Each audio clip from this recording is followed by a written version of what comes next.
Hello everyone, and welcome back to another episode of Matty Crafts. I guess we're doing episodes now. I didn't really realize that's what we're gonna do, but today we're making a Grunt Hunter at the least. So I wanted to show off a little bit more of the process of creating these customs. I figured since I've made so many videos now that there's probably some people that do follow me that want to kind of build along, create their own stuff while I'm creating mine. So I try to show off a little bit more of the tricks and tips that I've made and done kind of in the process of making all of my videos and my figures. And today we're starting with the shield.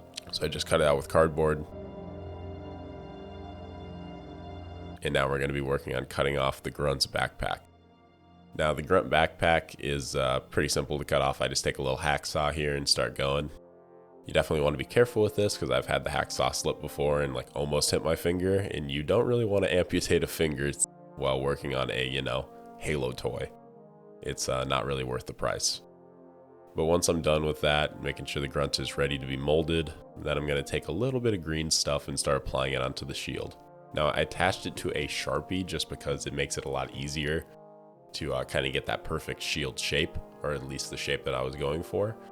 And then the most important thing that I'm doing is just adding detail around very slowly. Now I had to mimic every single one of these parts. I'm making two Grunt Hunters here. One is a normal Grunt Hunter or a Grunter, and the other one is going to be a Flood Grunt Hunter. So definitely be looking out for that. But I'm adding a bunch of little details to these shields to give them life and a lot more texture. And definitely adding some battle scars, some battle wounds, bullet holes, scrapes, dings. Pretty much just making it feel more alive.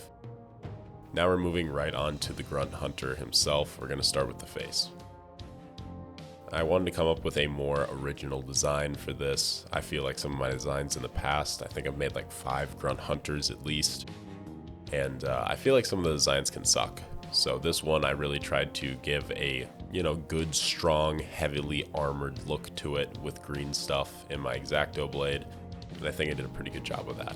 Kind of like the Spec Ops from Halo Reach type helmet.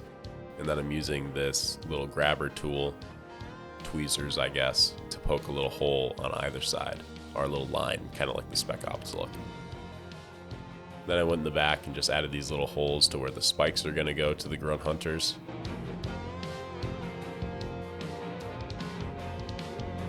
Working on the cannon now. So a lot of this just kind of came up.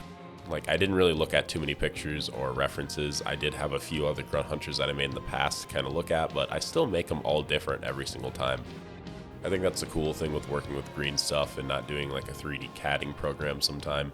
Even though I am working on Blender now, I want to start making my own 3D models that I could sell to you guys or just make my own customs significantly faster.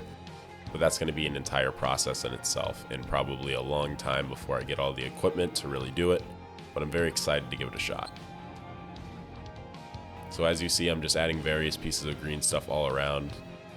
The Grunt Hunter probably took around 8 hours to do at least, especially because I was doing 2 of them. Whenever you add a lot more figures, it makes it a lot harder, and it's turning out pretty good.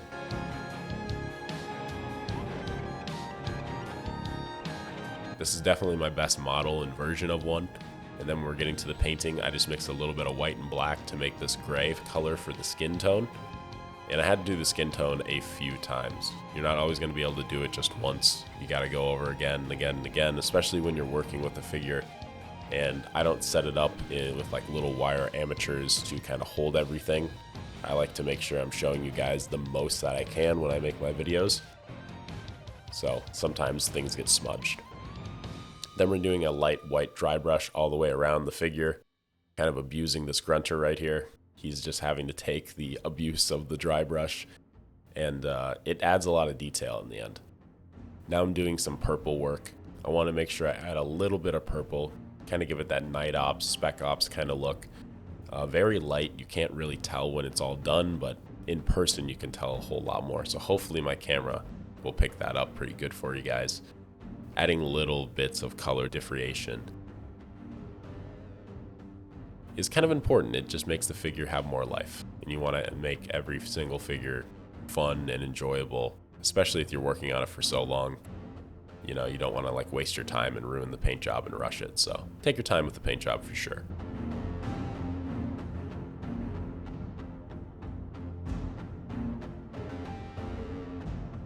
pretty much just going around adding purple to a few selected areas still.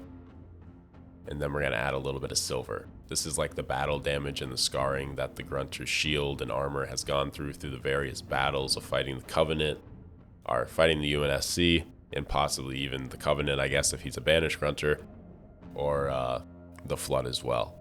I feel like they would be a pretty formidable foe, kind of in between the difficulty of a Hunter and a Grunt, so anything you could find in there. But just adding the final paint job is really fun here with this little custom. Probably one of my favorite parts is like finishing with the paint job. And then there's always like more you can do. So I'll look at a figure and I'm like, oh, I should add this or add that or add this or add that. And it's like, it never really ends if I'm being honest, but you kind of have to force yourself to stop working on something. At least that's my experience with it. But I feel like he's turning out really good. Now I had to just paint up his toes a little bit. And those are looking nice. We're going to be doing some skin tone work here. So I decided I was going to paint on my hand a little bit instead of painting on a paper towel, just to get it to the right consistency on the brush so I wasn't overdoing it. And this is just to add a little bit more color to the figure. He feels very flat and bland right now, but if I can add a little bit more color, like with the skin tone, I feel like it will make him pop a little bit more. Adding that contrast in different areas is pretty important when it comes to really making things pop and look good, and I think it added a bunch of detail to this custom. Anyway, let me know what you think of the custom in the comments down below. He was a really fun one to work on. I had a blast doing it, and this guy is going to be on a giveaway here very, very soon, or at least in a month or so. I'll probably add more detail about that in my community page later on. You'll have to go follow my Instagram, which is MattyCrafts_1, and then we'll get that ball rolling, and you might have a chance to win this Grunter or a different kind of Grunter as well. Anyway, I'll see you guys all in the next one. Peace out.